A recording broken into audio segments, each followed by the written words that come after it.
I love piñatas. It's perfect for when you want to beat something to death, but also want candy. Why do they make it look so pretty? Most of the time when you're playing with it, it looks like this.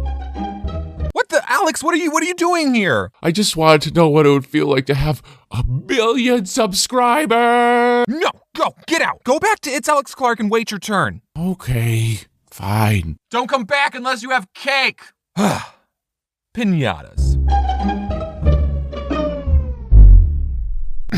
Here's a story that involved me when I was a first grader in a piñata. I don't know if any of you guys did this in your elementary school, but when it was someone's birthday, that kid would bring treats for the whole class. And then the whole class would take 10 minutes, stop everything they're doing, and then pass out the pastries to everyone. How come we don't do that anymore? In high school, depending on the teacher, they don't do anything for your birthday party. And in college, heck, no one even talks to you. So I have a twin sister, and we were in the first grade together. So when it came time for our birthdays, we had to celebrate 2 birthdays. It's double birthdays. We gotta do something extra special. My mom had an idea.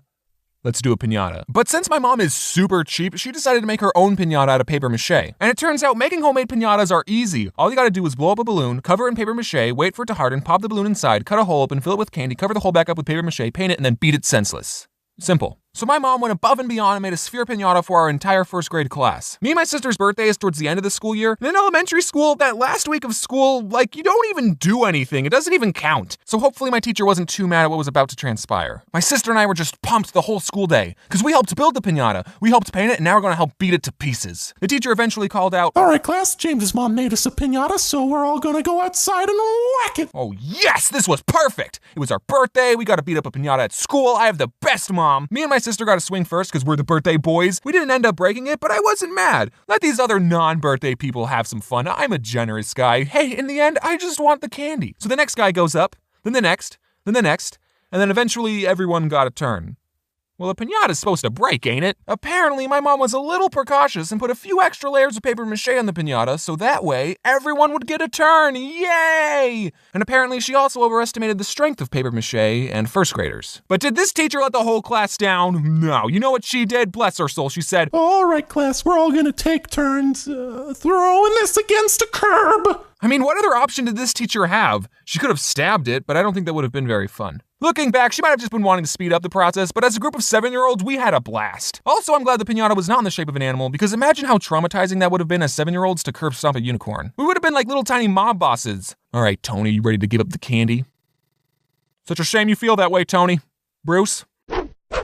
I'm glad my mom was so thoughtful putting all those layers of paper mache in the piñata because we all got a turn throwing the piñata on the ground. I remember getting so into it. I remember jumping up in the air before smashing the piñata onto the pavement. Nothing was going to get in between me and whatever candy was in there. Pretty soon, though, we were all getting pretty antsy. Everyone was like, I was promised there'd be candy. Eventually, after what felt like an eternity of beating this piñata into the ground, we got a rip. I don't know if you guys saw the first episode of The Walking Dead. It's actually the only episode I've ever seen. And there's a scene in the first episode where the zombies rip open a horse and eat its organs. Well, that was pretty much what it looked like after we got a rip in the piñata. I don't remember what candy was in there, but hopefully it was worth it. And that was probably the best and worst piñata I ever broke. Have any of you guys ever curb stomped a piñata that your mom made for you in the first grade? Tell me below in the comments. Also, I want to give a big thank you to CaptainSparklez, who was okay with playing a woman. I don't know if you could tell, but my teacher was actually Jordan. And it's so cool that I've been looking up to CaptainSparklez for so long, and now he's in one of my videos, so dreams do come true. I also want to give another thanks to Alex. Wait.